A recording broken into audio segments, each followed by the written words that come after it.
Clive, Brook. Audacity, again audacity, and always audacity. That remark was made by a very smart young fellow named Napoleon.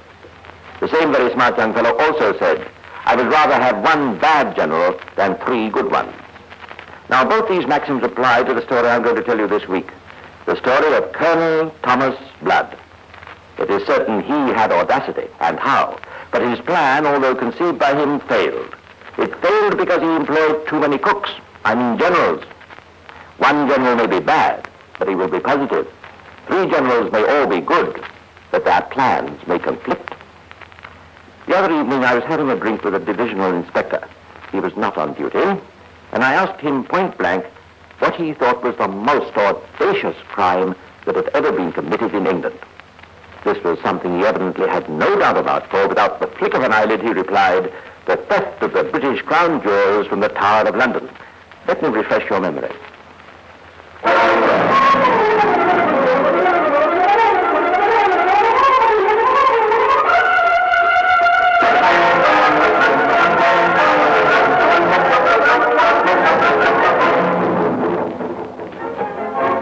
Colonel Thomas Blood, born in 1618, so they say, was a man with a grievance. He was an Irishman, so I don't suppose it was altogether surprising. But what was surprising, and still is, considering the day and age in which he lived, is that he went to such desperate lengths to avenge what he believed were his wrongs, and still managed to die a natural death in bed. For if ever a man seemed destined for the gallows, that man was Thomas Blood, a point of view which his associates never tired of reminding him. You're asking for trouble, Tom.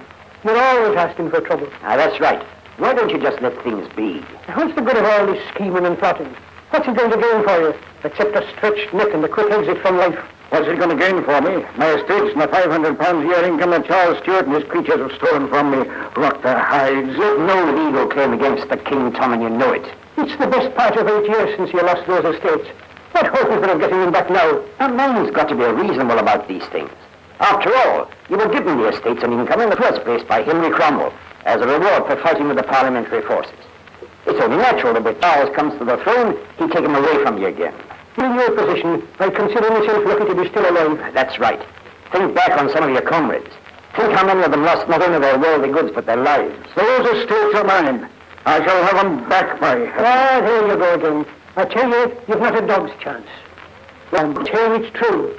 Ever since you got yourself mixed up in that futile rising against the Duke of Ormond in Dublin, and then went to Scotland and fought with the Covenanters at Pentland Hills, the king's spies have been on your trail. Is it the truth I'm telling, Richard? Here, I've even heard it whispered there's £500 waiting for the man who'll betray you and hand you over. There's your chance, gentlemen. Oh, Tom, Duncan. Who are your friends? I find hard to believe from your behavior. All I ask is to remember what I don't know. Then tell me from. Well, don't you last on the corner for going to make you the fool and dinner as soon as the cause is lost. I can only feel that so late determined to get what's right behind. How? You can get a law. You can't even come out in the open. There are ways and means if I'm determined enough. And holding for ransom against the restoration of your estate. That's pretty enough to us, to be sure. How many will escape capture and hanging, I don't know. If was all right. It was bungled. By who? By all of us. There'll be no mistakes next time, won't you? That's just it, Tom. As far as I'm concerned, I'd be here if there weren't the next time. Well, and so would I. I may be scrawny and often dirty, but I've still a respect for my neck. And you say you're still my friend. We are, Tom. We are. Very well, then. Prove it. But how? If I can put up a plan that is practical, that will involve us in no more than a reasonable risk, and that may ultimately return me my sequestered estates, will you join me? What is it you have in mind, Tom? Nothing as yet. I'm but asking you the question. Should I find such a plan, how far may I rely on you? What do you say, Parrot? Well, so long as the risk's no more than reasonable, I'm your man. Richard? Aye, Parrot speaks for me too. But mind you, Tom, There's got to be a fair chance of success. No more of these desperate enterprises. I like my life too much to have it suddenly terminated. Very well, gentlemen. That's all I wanted to know. When I form the plan, you shall hear from me again. A man of inflexible purpose, this Colonel Blood. The fact that his estate had been seized from someone else in the first place meant nothing to him at all. They were his, and by thunder, he wasn't going to let any upstart steward keep them from him. I like to think of him pacing his little room in the inn, where he was hiding against the king's men, swishing his rapier against imaginary enemies, tugging impatiently at his moustache, thinking up schemes, analyzing them, rejecting them, until at last there came the great idea. It was daring and, on the face of it, madly reckless. But its very boldness was a factor that might enable it to succeed. To think with Colonel Blood was to act. He emerged cautiously from his inn to buy a few necessary items of clothing. And then... Betsy! Betsy! Landlord, where the devil's that daughter of yours? Here I am, sir. What's your pleasure? Another flagon of wine? I want to talk to you. Now, come inside. Dear, may you trust yourself alone with such as you, Colonel? Ah, stop being coy, girl. It isn't to come here. Now, shut that door. Well, you do your orders, aren't you? Now, listen here, Betsy. You see this? Aye, and hear it, too. Now, there's 4 crowns there. It's yours for a trifling service. Now, what do you say? Oh, that service trifling with my affections, you mean? Ah, save your affections for the stable boy. Now, I'll tell you what you have to do. You see these clothes? Bless my heart and soul, sir. Is our gallant Captain Blood proposing to turn preacher? Temporarily, yes. I'm going to change into these, and I want you to go straight up to your room and put on the best things. What for? We're going out together. A provincial parson and his young wife. Where? To the Tower of London. Have you ever seen the Crown Jewels, Betsy? No. Then you shall have that privilege within the hour. Dear, what are you plotting up now? Don't ask questions, girl. I've no mind to land myself in trouble. There'll be no trouble so long as you behave sensible and do as you're told. Well, and what am I told to do? I'll explain all that on the way. Off you go now, Invest. An hour later, Mr. Talbot Edwards, keeper of the Crown Jewels in the Tower of London, was entertaining 2 visitors, as charming a pair as he had the pleasure of meeting for many months. This is the strong room where we keep the jewels. Mind your head as you come in, sir. The doorway's a trifle low, I'm afraid. Oh, where are they, Mr. Edwards? Oh, so excited I can hardly wait. Patience, my dear, patience. All in good time. Yes, John. If you'd be so kind as to permit me to draw back these covers. There they are, dear lady. Oh, so beautiful. Crown, orb, and scepter. Not forgetting the odds and ends, of course. Signet rings and so on. They must be worth a fortune. Yes, indeed. Mind you, they're not into what they used to be once.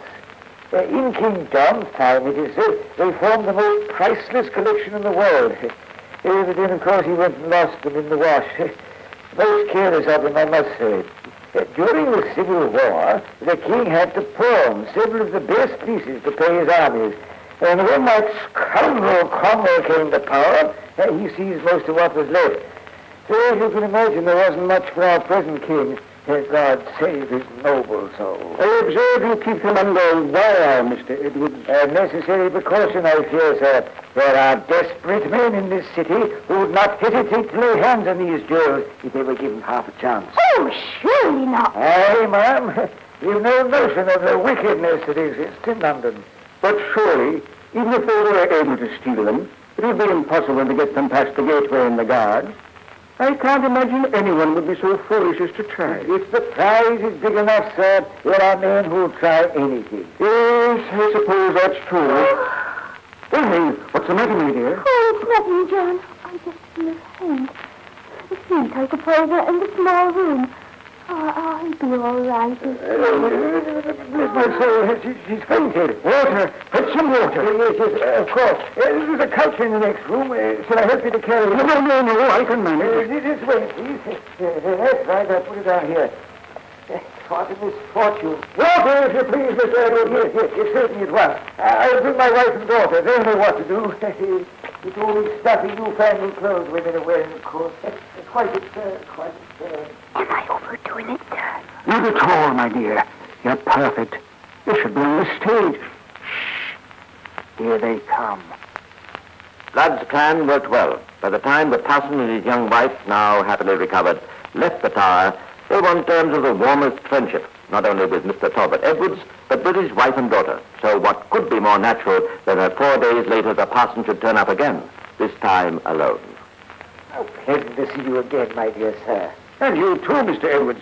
I felt I had to call once more to say how grateful my wife and I are for your kindness of the other day. Not at all, sir. We were glad to do what little we could. Tell me, is that good lady your wife at home? No, she's visiting relatives today. Oh, a pity. My own wife has asked me to bring along this trifling gift for her. Perhaps I can leave it in your charge. A pair of white gloves. That's exceedingly kind, I must say. Oh, small gesture, my dear sir, nothing more. Let's say no more about it. Mr. Edwards, would you think it amiss of me if I were to broach a rather personal question? Not at all, sir, not at all. I couldn't help noticing the other day the considerable beauty and goodness of your daughter. I suppose you'll be giving serious thought to getting her married soon. Yes, indeed. She's reached the age. I trust I don't approach this matter too bluntly, but is she promised to anyone yet? No, sir. Splendid. That emboldens me to proceed. I have a nephew, Mr. Edwards, a worthy young man who's just come of age and has succeeded to a nice landed estate. I'm seeking a wife for him, just as you're seeking a husband for your daughter. You follow me? Yes, very plainly. And how does the idea appeal to you, sir? Yes, worthy young man, you say? Oh, yes, most sober and reliable. And a landed estate? Quite a considerable one, in Buckinghamshire, to be precise. Yes, it's most interesting, most interesting indeed. Of course, I realize you need to meet the lad first and form your own judgment, but I dare say that could be arranged. Oh, no doubt at all. He's coming up to London next week. Would you like me to bring him here one day? I should be very deeply honored, sir. Splendid. Shall we say a week from today? It will be the 9th of May. You are not late. No doubt your wife and daughter will wish to meet him, too. What time of day do you think would suit them better? Soon after breakfast, I imagine. Before they settle down to their household chores. Shall we make it 7 o'clock? It's not too early for you? Certainly not. An excellent time. I shall no doubt bring 2 other uncles of his. We've been his joint guardians, you know. Oh, you leave word at the gateway that we're to be passed through, Yes, of course, my friend. Splendid.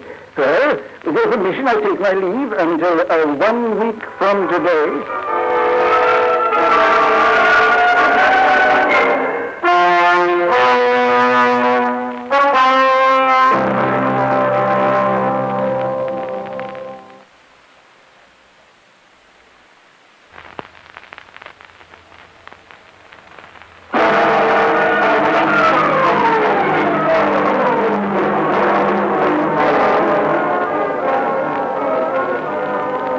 Thomas Blood had every reason to be pleased with himself, as I'm sure you'll agree. So far, everything had gone exactly as he'd planned.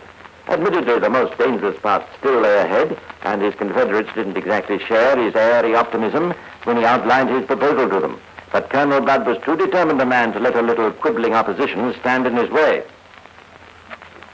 What's the matter with you two? I thought you were men of courage, not chicken hearts. There's a difference between courage and foolhardiness, Tom. Aye, that's right. It's too chancy a scheme for my liking. There's nothing chancy about it. It can't fail, I tell you. But won't the old man be suspicious when we tell him our nephew's been delayed? Why should he be? I tell you, I've got him eating right out of my hand. And how about the guards at the gate? How are we going to get the jewels past them? You can't conceal a crown and an orb and a scepter in your pockets, you know. We'll attend to that when the time comes. And even if we do get them away, how do you propose we shall dispose of them? Where do you imagine we'll find a buyer for stolen crown jewels? I've no intention of seeking one.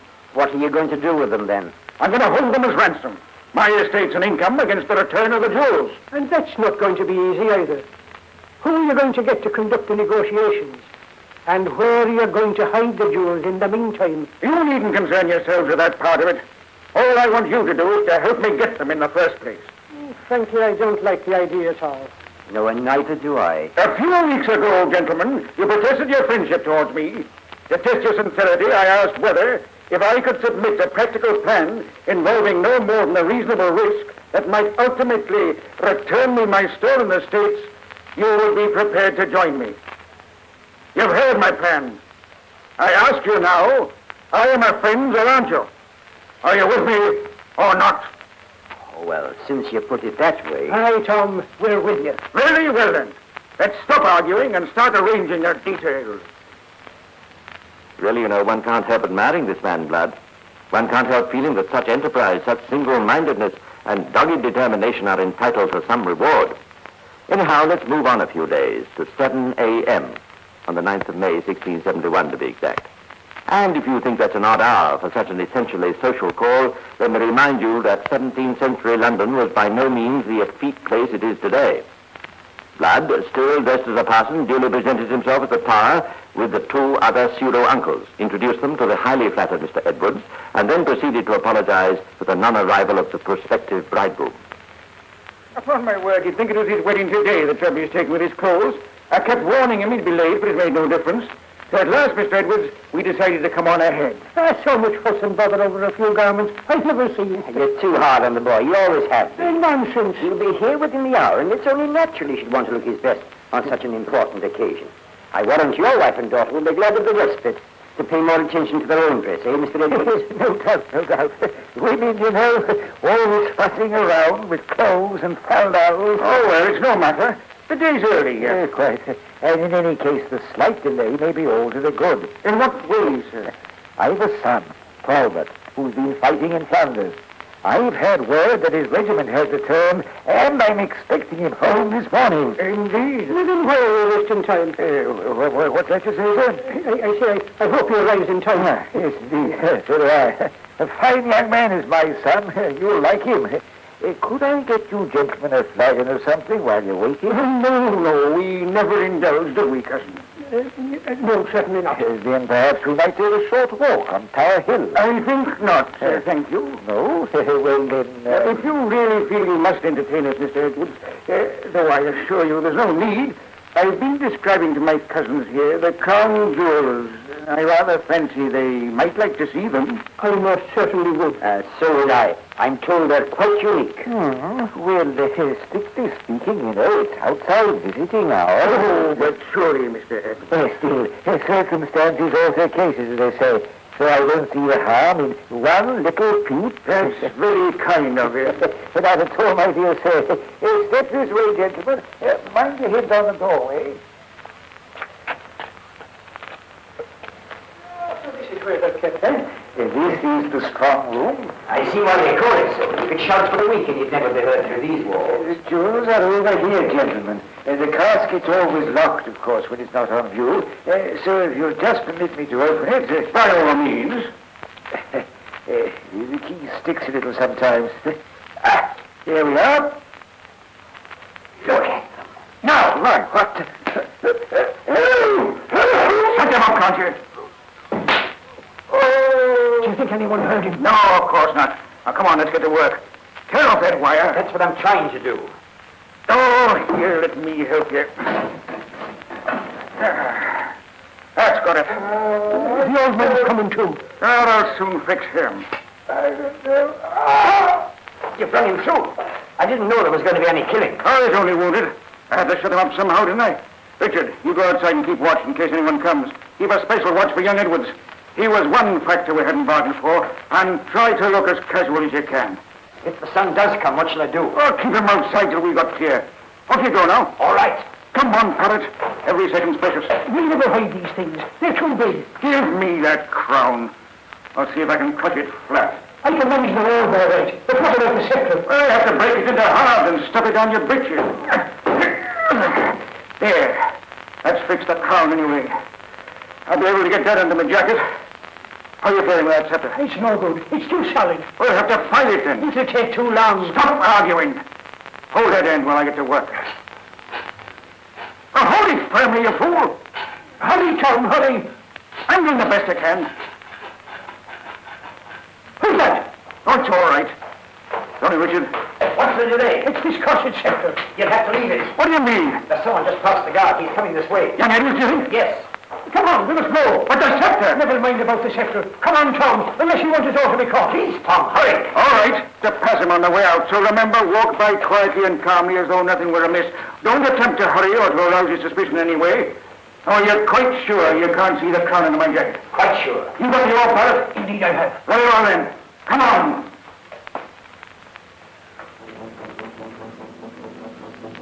It was touch and go, of course, but they very nearly got through.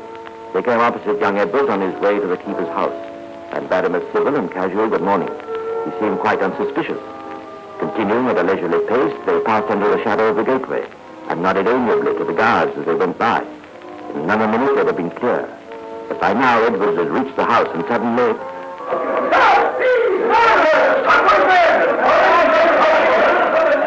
Come on. We'll have to run for it. Every man for himself. Stop in the name of the king!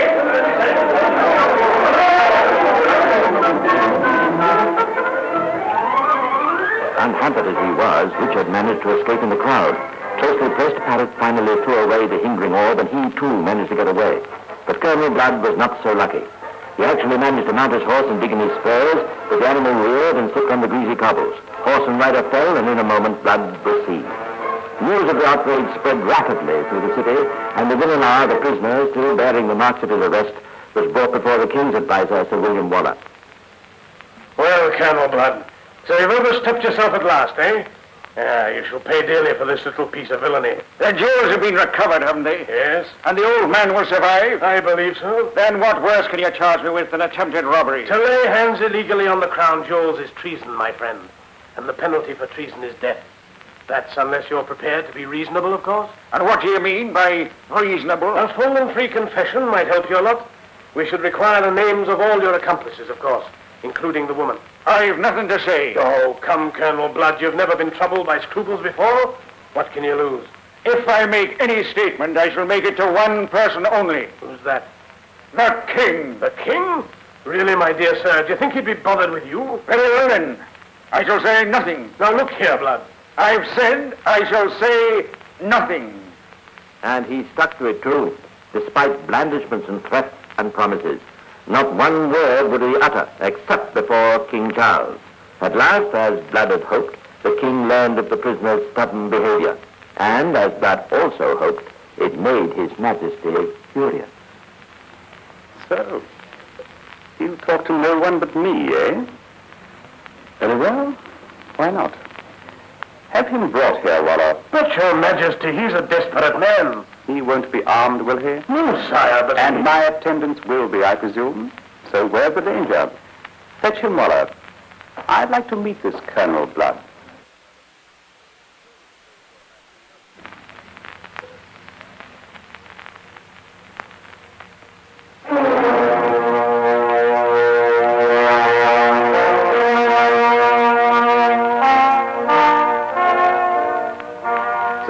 Notorious Thomas Blood, eh?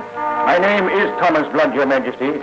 But if being notorious implies infamy, I beg to disown the label. Oh, come, fellow, come. You'll not deny you tried to steal the crown jewels, will you? It were foolish to deny it, sire. And you don't regard that as an act of infamy? No, sire, since my object was not to steal, but merely to regain what is rightfully mine. You mean your sequestered estates in Ireland? Yes, your majesty. And for the sake of a few acres and a pile of masonry, you were prepared to risk your life. Many men have risked their life for a crown before now, sire. I seem to remember an occasion in which you yourself were involved. At Worcester. True. The point's well taken. Demi, I like you, Blood. You've spirit. They tell me you have steadfastly refused to give the names of your accomplices. Yes, sire. They are my friends. That's loyalty. I like that, too. I could wish you were as loyal to your sovereign. But I am, your majesty. I've heard no evidence of it. I could have killed you once, sire. Indeed. 2 months ago, you were bathing in the Thames off Battersea. Oh, yes. Yes, I remember. I was desperate because of my grievances, determined on revenge. I stood no more than 20 feet from you as you were swimming. I had a loaded pistol. Why didn't you shoot? I couldn't, sire. You were my king. Is that the truth, Blood? Could I lie to your majesty? Let me prove my loyalty. Ask anything of me you like. Give me a dagger. Bid me plunge it into my heart. Anything. Would you tell me the names of your accomplices, if I ask you? That is not fair, sir. Would you? Yes, but I beg your majesty not to ask me. Have no fear, my friend, I shan't.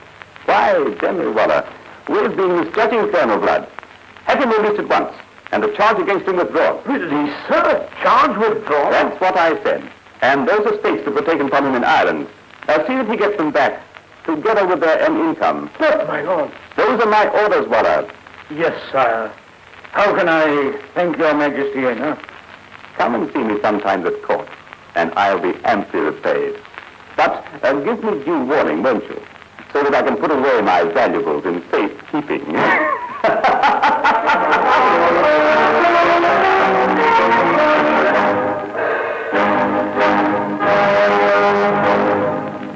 And that, believe it or not, was the end of the story.